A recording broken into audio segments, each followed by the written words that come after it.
Halo teman-teman semua, perkenalkan nama saya Chelsea Adavina Lujimeo dengan NIM 2423762131. Saya adalah mahasiswa dari Politeknik Negeri Kupang dari jurusan Pariwisata kelas 1 UPWE.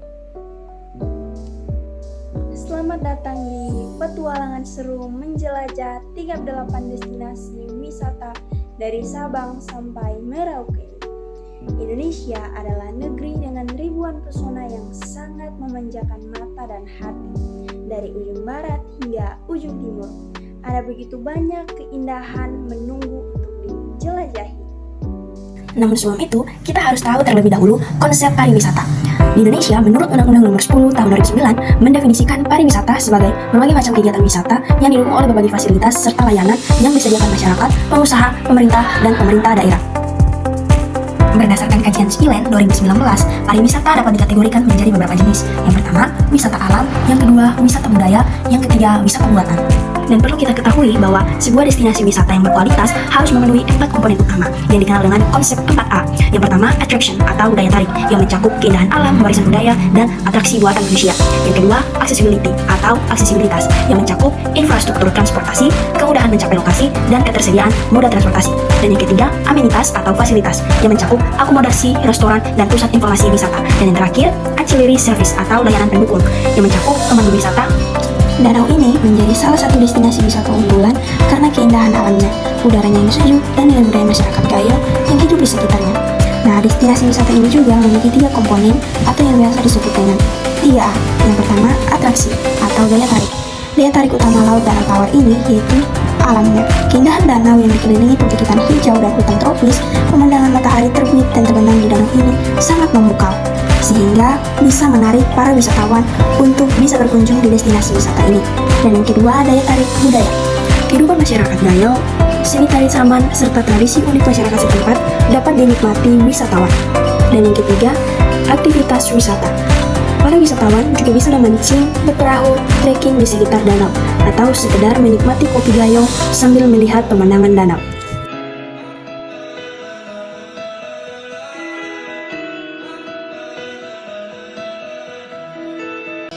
Nah, konsep 3A yang kedua yaitu accessibility atau aksesibilitas. Laut Danau Tawar dapat dijangkau melalui jalur darat dari Banda Aceh sekitar 6-7 jam perjalanan dengan mobil. Bandara terdekat adalah Bandara Rendele di Kabupaten Bener Meriah yang melayani penerbangan domestik. Dari bandara, perjalanan ke danau memakan waktu sekitar 2 jam.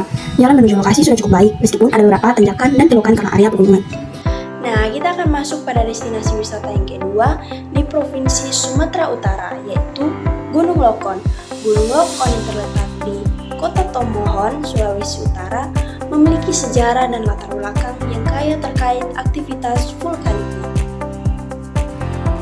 Gunung Lokon adalah salah satu gunung berapi aktif di Indonesia dengan sejarah panjang aktivitas vulkanik yang mempengaruhi lingkungan dan masyarakat sekitarnya.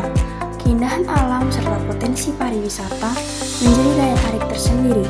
Meskipun resiko letusan tetap menjadi perhatian bagi penduduk lokal dan pengunjung, Gunung Lokon juga memiliki daya tarik utama yang menjadikannya sebagai salah satu destinasi wisata menarik.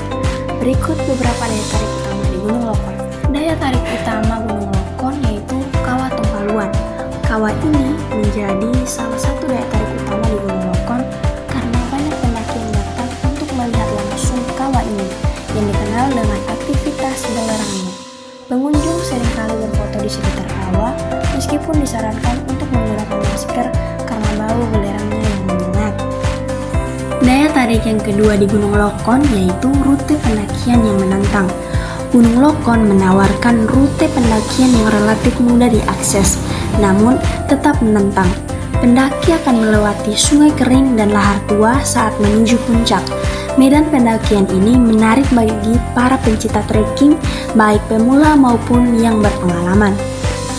Destinasi wisata Gunung Lokon juga memiliki aksesibilitas yang cukup baik dan dapat dijangkau dengan berbagai moda transportasi. Yang pertama, transportasi umum. Dari Manado ke Tomohon, wisatawan dapat menggunakan bus dan mikrolet dari Terminal Karangbosan di Manado menuju kota Tomohon. Perjalanan ini biasanya memakan waktu sekitar 1-2 jam, tergantung pada kondisi lalu lintas. Kemudian dari Tomohon ke Lokon, Setelah tiba di Tomohon, pengunjung dapat melanjutkan perjalanan ke Gunung Lokon dengan menggunakan kendaraan pribadi atau ojek. Gunung Lokon juga memiliki fasilitas akomodasi seperti penginapan. Di sekitar Tomohon terdapat berbagai pilihan akomodasi seperti hotel dan resort yang menawarkan kenyamanan bagi wisatawan. Nah, kita akan masuk pada destinasi yang ketiga di Provinsi Riau, yaitu Jam Gadang.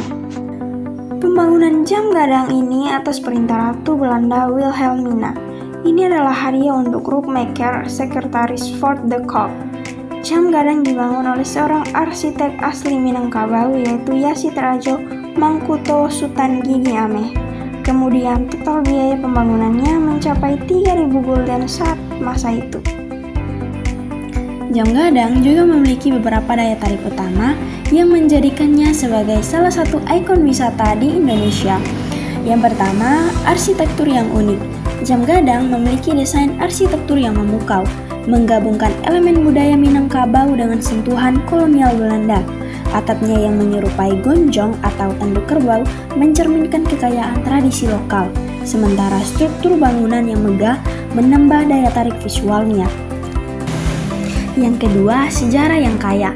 Dibangun pada tahun 1926 sebagai hadiah dari Ratu Belanda, Jam Gadang menyimpan banyak cerita sejarah dan menjadi saksi berbagai peristiwa penting di Bukit Tinggi. Ini memberikan nilai historis yang tinggi bagi pengunjung yang tertarik dengan warisan budaya. Dan yang ketiga, pusat aktivitas sosial dan budaya. Jam Gadang berfungsi sebagai pusat kegiatan masyarakat Bukit Tinggi. Alun-alun di sekitarnya sering digunakan untuk berbagai acara budaya, festival, dan pertunjukan seni, menjadikannya tempat yang selalu ramai dan hidup. Aksesibilitas di kawasan Jam Gadang mencakup berbagai fasilitas dan infrastruktur yang mendukung kemudahan pengunjung untuk mencapai dan menikmati area Jam Gadang. Yang pertama, jalur pejalan kaki atau trotoar. Terdapat jalur pejalan kaki yang mengelilingi kawasan Jam Gadang. Meskipun dalam beberapa kasus, jalur ini sering disalahgunakan oleh pedagang kaki lima dan parkir kendaraan ilegal. Penelitian menunjukkan perlunya perbaikan dalam kinerja operasional jalur pejalan kaki untuk meningkatkan kenyamanan dan keamanan pengunjung. Kemudian ada area parkir. Terdapat area parkir yang disediakan untuk kendaraan pengunjung, meskipun seringkali terjadi masalah parkir ilegal di jalur pejalan kaki. Dan yang terakhir, lampu penerangan. Fasilitas penerangan jalan juga tersedia di sekitar kawasan Jam Gadang, memberikan keamanan tambahan bagi pengunjung, terutama saat malam hari. Nah, kita akan masuk pada destinasi yang keempat pada Provinsi Riau, yaitu Masjid Agung An-Nur. Wisata religi kebanggaan Pekanbaru ini cocok banget untuk dikunjungi dengan arsitektur perpaduan antara Arab, Melayu, Turki, dan India. Kemegahan dan kemewahan masjid ini terpancar sangat jelas. Bangunan yang menjadi ikon wisata religi Pekanbaru ini terkenal dengan sebutan Taj Mahalnya Pekanbaru. Keindahan Masjid Agung An-Nur semakin terpencar dengan tambahan kolam yang terletak di depan masjid. Aksesibilitas di Masjid Agung An-Nur juga menjadikannya mudah dijangkau oleh masyarakat dan wisatawan karena lokasinya yang sangat strategis. Masjid Agung terletak di Jalan Hang Tua, Kelurahan Sumahilang, yang merupakan lokasi strategis di jantung kota Pekanbaru. Hal ini memudahkan pengunjung untuk mencapainya dari berbagai arah. Yang kedua, transportasi umum. Berbagai moda transportasi, pengunjung dapat menggunakan taksi, taksi online, atau angkutan umum seperti Transmetro untuk mencapai masjid. Banyak pilihan transportasi umum yang melayani rute ke lokasi ini. Dan sekarang kita akan masuk pada destinasi yang kelima pada Provinsi Riau, yaitu Danau Biru Kawal.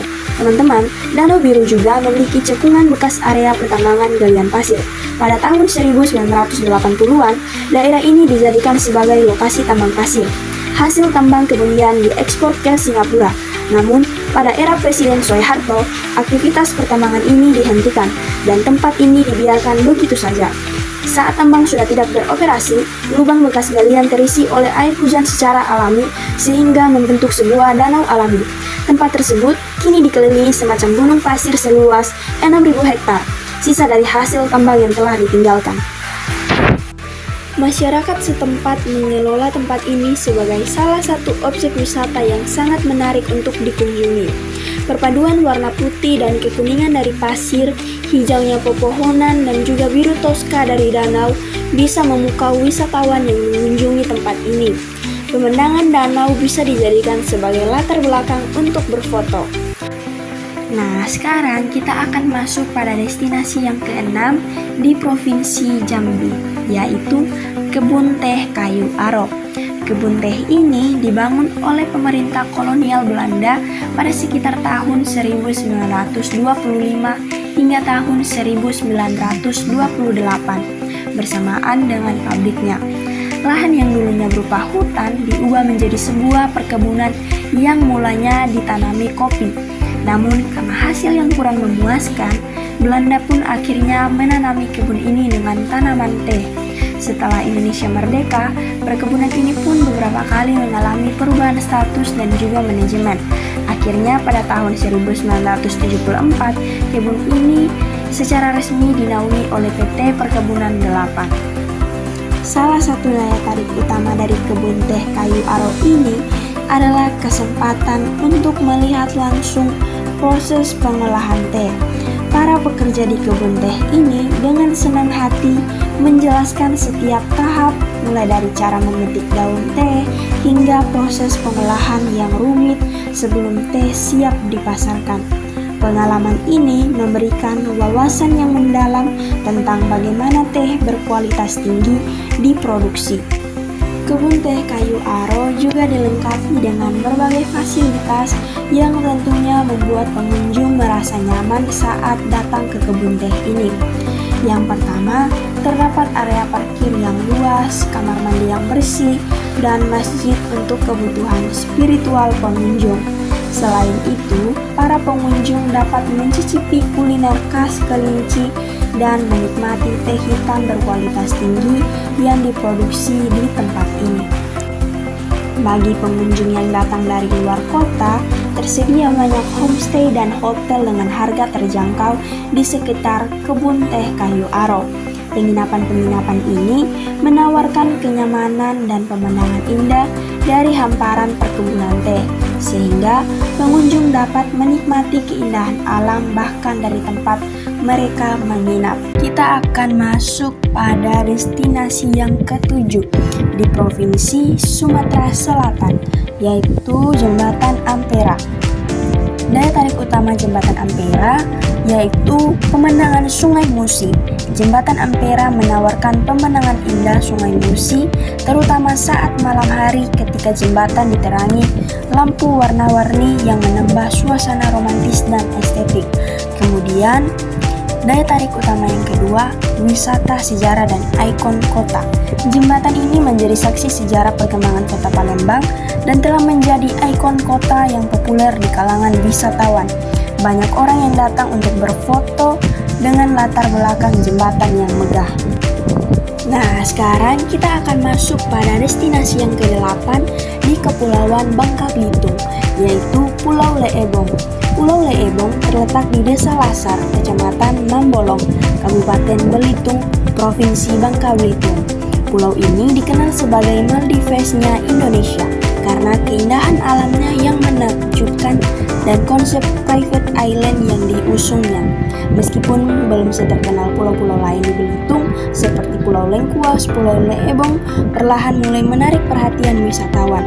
Pulau ini memiliki luas 37 hektar dan dikelilingi oleh hutan mangrove yang masih asri, menjadikannya salah satu destinasi wisata yang menawarkan kealamian yang terjaga. Adapun daya tarik utama dari Pulau Leebong yaitu Ocean Villa dan Ocean Bar yang menjadi salah satu daya tarik utama dari pulau ini, yang menawarkan pengalaman menikmati minuman sambil menikmati pemandangan laut yang memukau. Sedangkan Ocean Villa memberikan sensasi menginap dengan pemandangan langsung ke laut. Yang kedua ada hutan mangrove.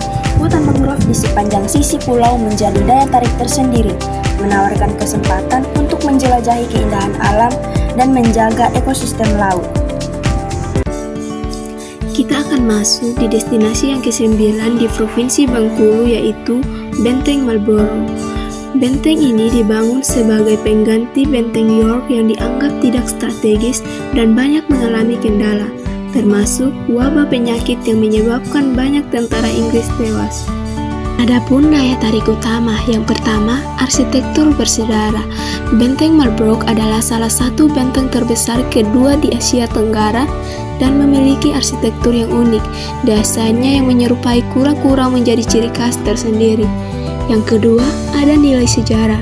Sebagai salah satu situs bersejarah penting di Indonesia, benteng ini menawarkan wawasan tentang masa kolonial dan interaksi antara Inggris dan masyarakat lokal. Yang ketiga, ada pemandangan alam. Terletak di tepi pantai Tapak Padri, pengunjung dapat menikmati pemandangan Laut Samudra Hindia dari atas benteng. Yang keempat, ada kegiatan edukasi. Benteng ini juga berfungsi sebagai tempat edukasi mengenai sejarah kolonialisme di Indonesia, memberikan pengalaman belajar bagi pengunjung. Ada pula aksesibilitas.